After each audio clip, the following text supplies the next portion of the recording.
Hello guys, I am Ratan sir. Welcome all of you to my channel Ratan sir grammar. Grammar और translation के tough topics को बिल्कुल ही समझने वाली आसान भाषा में वीडियो बनाकर आपके सामने लाता रहता हूं। अभी मैं ट्रांसलेशन को डिस्कस कर रहा हूं और मैं ऑलरेडी बता चुका हूं कि ट्रांसलेशन टफ टॉपिक होता है। इसकी आवश्यकता सबको पड़ती है, बट बहुत कम लोगों को ये आता रहता है। ट्रांसलेशन कैसे बनाते हैं ये कम लोगों को आता है। उनमें से भी जिन लोगों को आता है उनमें से भी ज्यादातर लोग ऐसे होते हैं जिनको केवल परीक्षाएं पास करने तक का नॉलेज होता है, but that is not the right knowledge of translation. Translation का मतलब होता है डीप नॉलेज। केवल परीक्षा पास कर लेना भर मतलब नहीं रखता है। कोई भी हिंदी वाक्य आपके सामने आवे, उनमें से अधिकांश को मतलब 95% से ज्यादा को ट्रांसलेट करके आप इंग्लिश में बदल दें।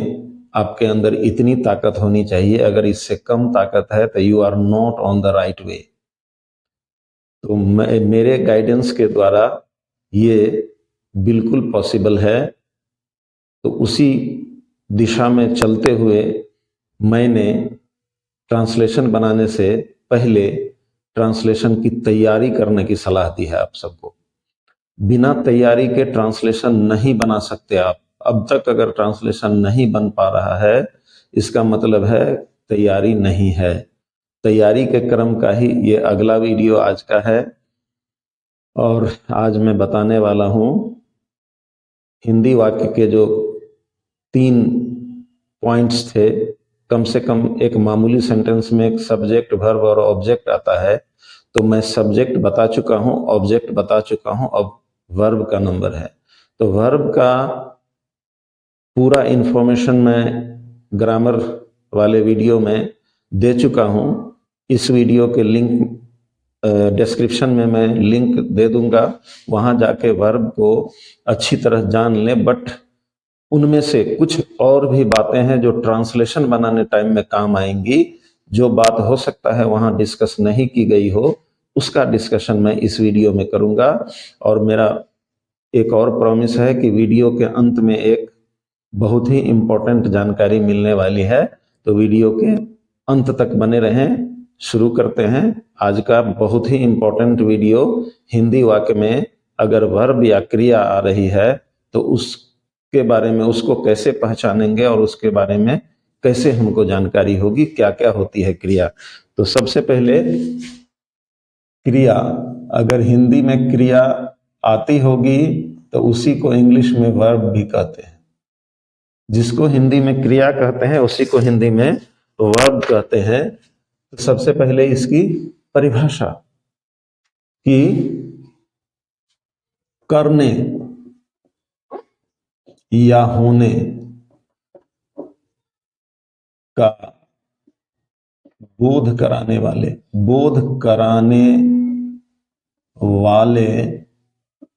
वर्ड को, हिंदी में शब्द को वर्ब या क्रिया कहते हैं। ये हो गई परिभाषा। लेकिन परिभाषा जान लेने भर से वर्ब आ जाएगा ऐसा कोई इंपॉर्टेंट नहीं है। बट परिभाषा के साथ साथ हमने सब जगह अभी तक जितना बताया उसको पहचानने का तरीका बताया। केवल परिभाषा आपको वर्ब पहचानने में नहीं सहायक हो सकती है, तो वर्ब की पहचान क्या होगी। आप देखते देखते मैंने सब पॉइंट्स को, सभी टॉपिक्स को पहचानना बताया है। यहां भी मैं देखते देखते वर्ब को पहचानना अभी बताने वाला हूं। ऑलरेडी मैं वर्ब वाले वीडियो में बता चुका हूं, जिसका लिंक डिस्क्रिप्शन में आपको मिल जाएगा। अभी फिर से एक बार बता दूं कि वर्ब को पहचानेंगे कैसे। जिस इंग्लिश वर्ड की हिंदी मीनिंग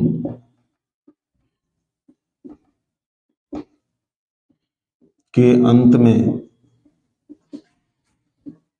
अथवा उसके रूट फॉर्म को हिंदी में कहते हैं मूल रूप के अंत में ना आता है वह इंग्लिश वर्ड वर्ब होता है।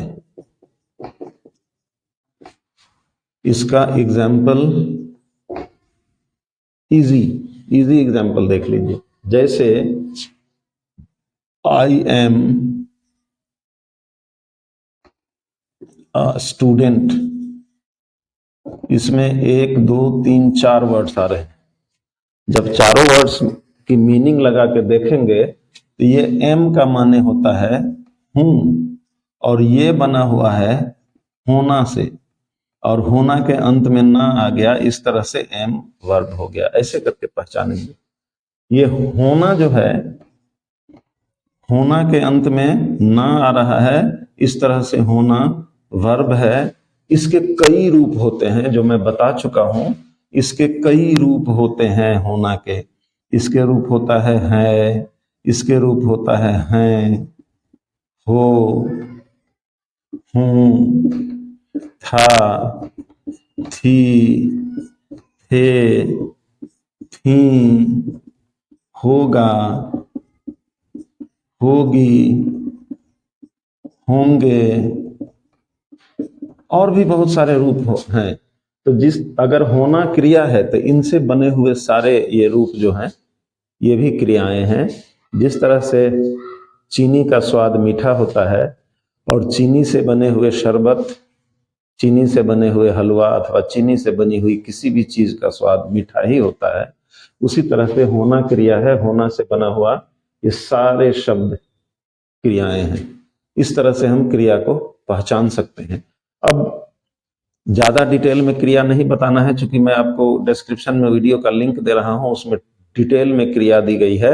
और एक चीज बहुत ही इंपॉर्टेंट है, ये हमेशा अपने मन में रखें कि अंग्रेजी भाषा के जितने टॉपिक्स होते हैं उनमें सबसे इंपॉर्टेंट यही वर्ब होता है। जिसको वर्ब की जितनी अच्छी जानकारी होगी वो इंग्लिश का उतना अच्छा जानकार होगा। इसलिए वर्ब को अच्छी तरह जाने, वर्ब के कितने प्रकार होते हैं, कौन कौन क्या क्या, सारी बातें उस लिंक पे जाकर के आप देख सकते हैं उस वीडियो को और जान सकते हैं। अभी मैं इस वीडियो में जो बताने वाला हूं वो है धातु। धातु हिंदी व्याकरण का धातु। क्या कहते हैं, केमिस्ट्री में, विज्ञान में भी धातु होती है वो नहीं। धातु क्या होती है और कितनी आसान चीज होती है ये अभी देख लीजिए। ना वाली क्रियाओं के अंत से ना को हटाकर बचे हुए भाग को धातु कहते हैं। जैसे जितनी क्रियाएं हैं हम लोग उसी को वैसे ही पहचानते हैं जिसके अंत में ना रहता है। जैसे जाना, आना, खाना, पढ़ना, लिखना, सोना इत्यादि बहुत सारी क्रियाएं हैं। ये सारी इसलिए क्रियाएं हैं क्योंकि इनके अंत में ना आ रहा है। इन क्रियाओं में से ना वाली क्रियाओं के अंत से ना हटा देने पर ये ना, इस ना को, इस ना को, इस ना को और इस ना को हटा देने पर जो भी बच जाता है उसी को धातु कहते हैं। जाना की धातु जा है, आना की आ, खाना की खा, पढ़ना की पढ़, लिखना की लिख और सोना की सो। तो जो भी क्रियाएं हैं उनके अंत से ना हटा दें, जो बच गया वही धातु होती है। इसकी जरूरत हमेशा पड़ेगी आगे, इसलिए इसको अच्छी तरह से अभी याद कर लें। कोई भारी चीज नहीं है, सुन सुन के देख देख के याद हो जा सकती है। अब जो इसमें जानने वाली इंपॉर्टेंट चीज है, अगली चीज, वो बहुत इंपॉर्टेंट चीज है जिसका ज्ञान हमें होना चाहिए, वो है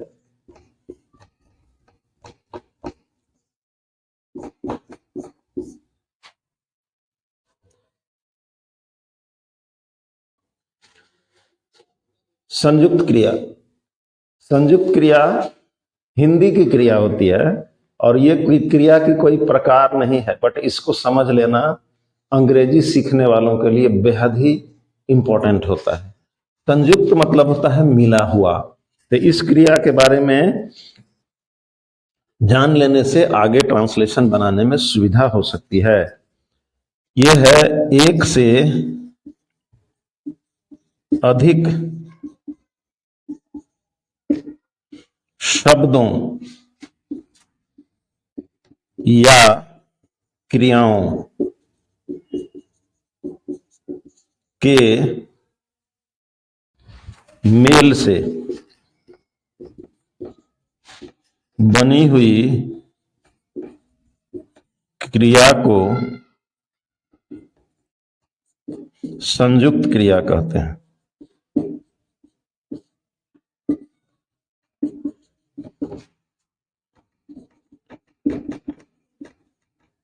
एग्जाम्पल समझेंगे तो बात अच्छी तरह से समझ में आ जाएगी। एक एक बात को इंपॉर्टेंट है। वर्ब का नॉलेज जितना ज्यादा होगा ट्रांसलेशन में, आप उतने एक्सपर्ट हो सकते हैं।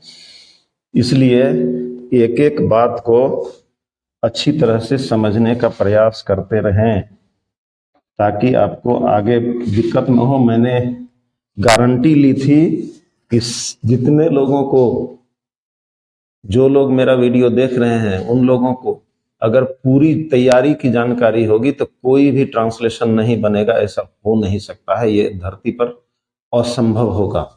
तो एक एक बात लेकिन याद रहेगी तब। जैसे है मदद करना, मदद या सहायता करना, कार्य करना। मदद और करना दो मिलकर के, दो शब्द मिलकर के एक क्रिया का बोध होता है।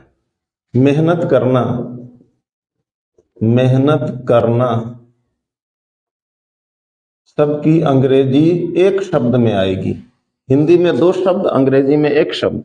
जैसे मदद करना का टू हेल्प, ये हेल्प टू जहां जहां हिंदी में ना आवे आज से सीख लें। जब भी हिंदी में ना आए इंग्लिश में टू लगावें, एकदम निहायत आवश्यक है।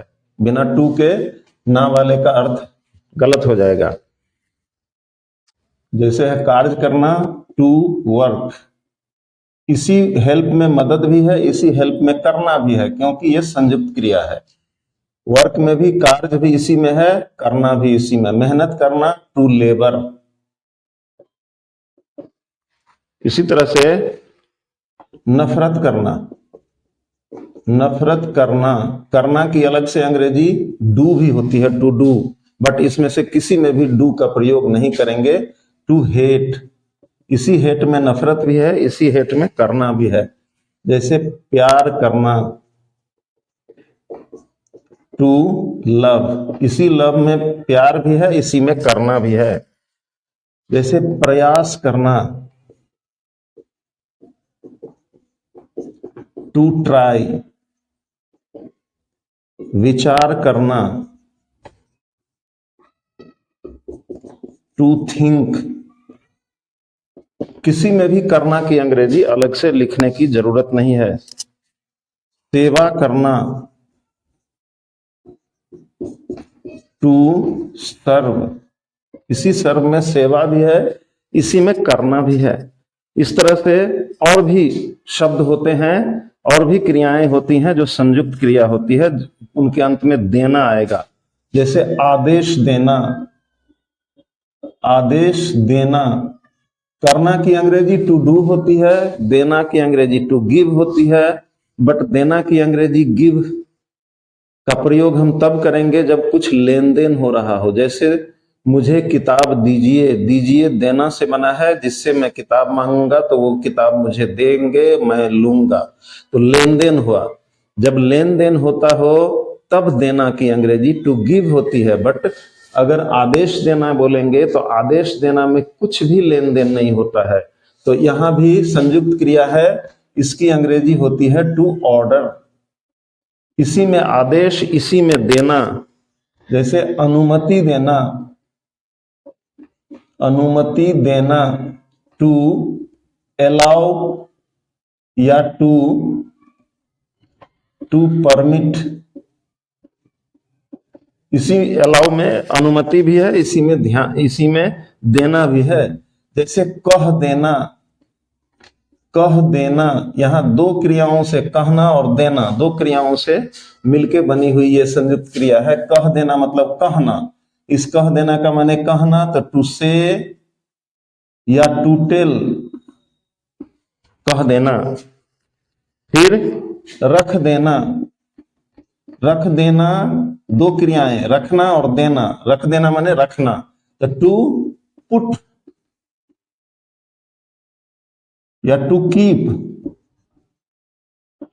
दोनों के लिए इसमें अलग से देना की कोई अंग्रेजी नहीं होगी। सम्मान देना, यहां भी टू ऑनर या टू रिस्पेक्ट। इसी रिस्पेक्ट में सम्मान भी है, इसी रिस्पेक्ट में देना भी है। जैसे है सलाह देना, सलाह देना टू एडवाइज, एडवाइज में ही सलाह भी है, इसी में ही देना भी है। फिर कभी कभी होता है लेना, जैसे है ले लेना, ले लेना, इसका माने हुआ लेना। कहते हैं किताब ले लो, मतलब किताब लो, तो दो क्रियाएं मिलकर एक क्रिया बनी है, इसलिए इसे हम संयुक्त क्रिया कहेंगे। और ले लेना की अंग्रेजी होगी टू टेक। एक ही शब्द में दोनों की अंग्रेजी आएगी। टू तो ना के कारण आ रहा है, टू की अंग्रेजी क्रियाओं में कुछ नहीं होती। जैसे है अनुमति लेना, अनुमति लेना, कभी कभी संयुक्त क्रियाओं की अंग्रेजी एक से अधिक शब्दों में भी होती है। तो यहां पे टू टेक परमिशन, लेना के लिए टेक और अनुमति के लिए परमिशन, यहां अलग अलग दोनों के लिए अंग्रेजी आ गई। परीक्षा लेना, परीक्षा लेना और परीक्षा देना में एक चीज इंपॉर्टेंट है, आज ही जान लें, सब दिन जिंदगी भर के वास्ते। देना की अंग्रेजी टू गिव होती है और लेना की अंग्रेजी टू टेक होती है, बट परीक्षा की हालत में उल्टा पुल्टा अंग्रेजी यूज की जाती है। परीक्षा लेना में देना की अंग्रेजी रखी जाती है और परीक्षा देना में लेना की अंग्रेजी रखी जाती है। इस तरह से परीक्षा लेना की अंग्रेजी टू गिव एग्जामिनेशन और परीक्षा देना की अंग्रेजी टू टेक एग्जामिनेशन होता है। तो यहाँ परीक्षा लेना है तो यहाँ देना की अंग्रेजी होगी टू गिव एग्जामिनेशन या एग्जाम। इसकी दूसरी अंग्रेजी भी होती है परीक्षा देना की, परीक्षा देना की दूसरी अंग्रेजी होती है परीक्षा लेना की। तो इस तरह से ध्यान देंगे। जैसे कहते हैं लिख लेना, लिखना और लेना, लिख लेना, दो क्रियाएं लिखना और लेना मिलकर के ये बनी हुई। लिख लेना का माने लिखना, टू राइट, टू राइट, लिखना। और अंग्रेजी होती है, जैसे होता है सह लेना, सह लेना मतलब सहना, सहना और लेना दो क्रियाएं मिलकर के एक क्रिया बनी है, इसका होता है टू इंड्योर, दूसरी अंग्रेजी भी होती है टू टॉलरेट, सह लेना या सहना। तो इस तरह से आपने देखा संयुक्त क्रियाएं क्या होती हैं। संयुक्त क्रियाएं जानना बहुत जरूरी है, क्योंकि ट्रांसलेशन बनाने टाइम में हिंदी भाषी लोगों के लिए ये सब दिक्कत आती रहती है। कुछ कभी कभी हिंदी और अंग्रेजी में क्रियाओं में अंतर होता है। मतलब हिंदी में जैसे एक एक क्रिया है डूबना,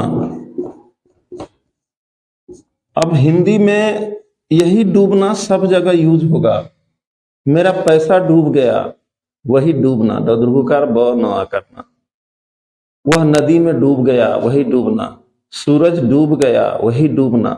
सारी जगह डूबना की एक अंग्रेजी होती है, बट सारी जगह डूबना के लिए एक ही हिंदी होती है, बट इंग्लिश में हर जगह अलग अलग डूबना की अंग्रेजी यूज होती है। जैसे अगर सूरज का डूबना रहेगा, डूबना अगर सूरज का रहेगा तो इसमें टू सेट का प्रयोग करेंगे। इसी डूबना में अगर पानी में डूबना हो, पानी में डूबना रहे तो इसकी अंग्रेजी होती है टू सिंक या टू प्लंज या टू ड्रोन। ये तीन अंग्रेजी होती है। अलग अलग अंग्रेजी का इस्तेमाल करना पड़ेगा। जैसे पैसा डूबना, तो वहां पैसा डूबना, डूबना में अगर धन डूबना हो, पैसा डूबना हो, तो वहां पे टू लूज का प्रयोग होता है, LOAC। इसको लूज पढ़ा जाएगा।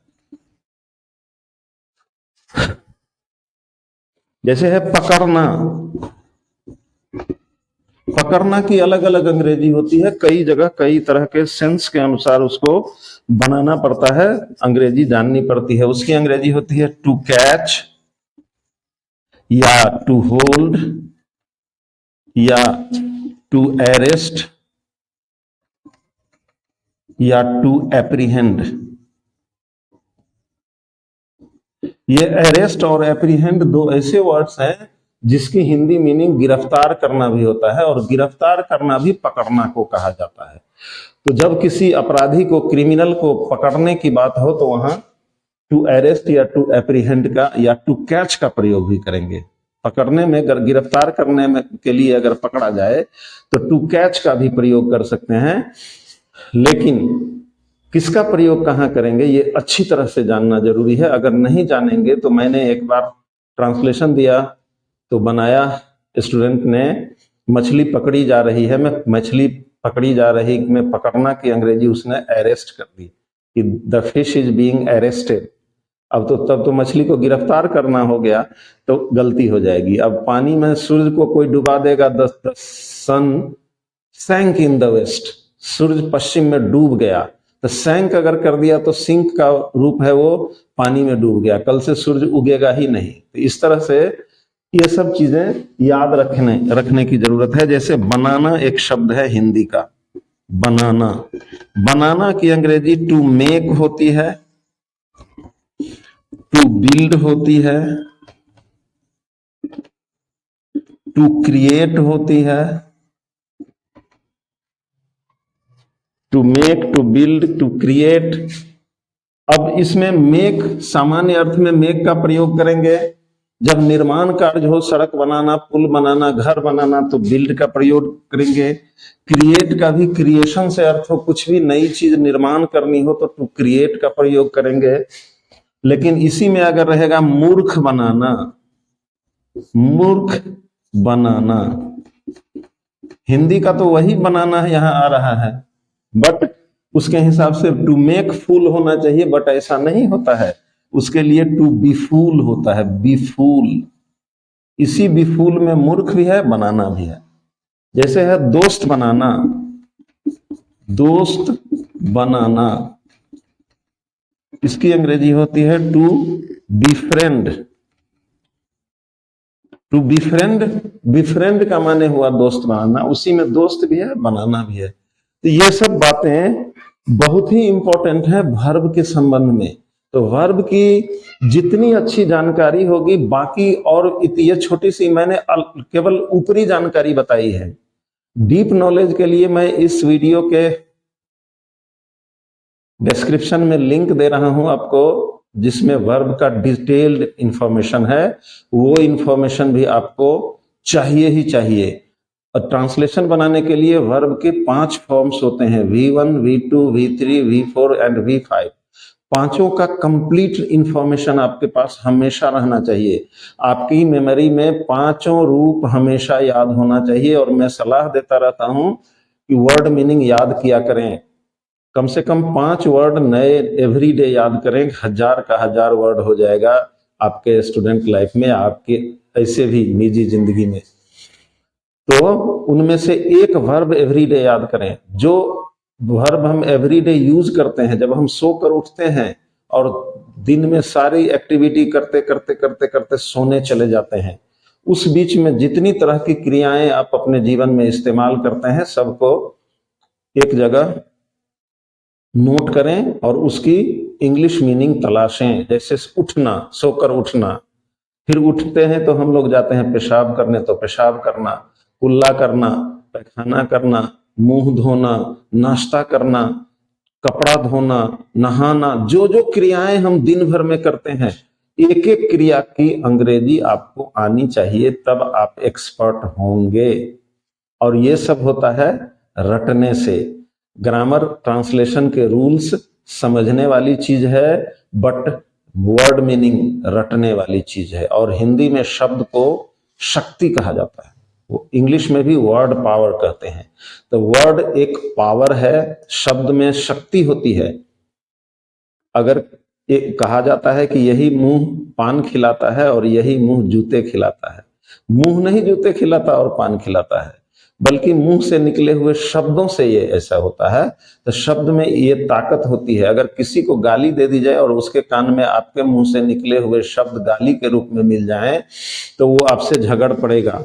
बट यही अगर प्यार भरा शब्द कह दें तो वो आपकी ओर आकृष्ट होगा, आपसे वो दोस्ती कर लेगा। ये है वर्ड पावर। तो जब वर्ड पावर के बारे में हमें इतनी जानकारी है, तो हमारे पास शब्दों का भंडार भी होना चाहिए। We must have a number of words in our memory so that whenever we try to translate Hindi sentences into English, we must use all of them or most of them. तो जब तक शब्दों की meaning याद नहीं होगी, translation के सारे नियम धरे के धरे रह जाएंगे। इसलिए आप शब्दार्थ याद करें और हिंदी निरंतर पढ़ें। चूंकि हिंदी के माध्यम से ही हम अंग्रेजी सीखने जा रहे हैं, तो हिंदी का अच्छा ज्ञान भी आवश्यक होगा। आज इस वीडियो में इतना ही। वीडियो को अंत तक देखने के लिए आपका धन्यवाद। वीडियो को लाइक करना न भूलें और शेयर करें, ताकि ये सब जानकारी समाज के लोगों के पास नहीं होती है। होती भी है तो जानकारी केवल होती है, इस तरह से बताया नहीं जाता है। और चैनल को सब्सक्राइब करके रख लें, अभी ट्रांसलेशन की शुरुआत होने वाली है। ये इस तैयारी के सीरीज का लास्ट बट वन वीडियो था। एक तैयारी में एक और वीडियो बाकी रह गया है, जिसमें मैं अगले वीडियो में मैं स्पेशल टिप्स दूंगा। और इतनी जानकारी रहने अगर रखते हैं आप, तो कोई भी सवाल पैदा नहीं होगा जो ट्रांसलेशन आपसे नहीं बनेगा। तो थैंक्स यू अगेन। मिलते हैं अगले वीडियो में। अपना ख्याल रखें। आपका दिन शुभ हो।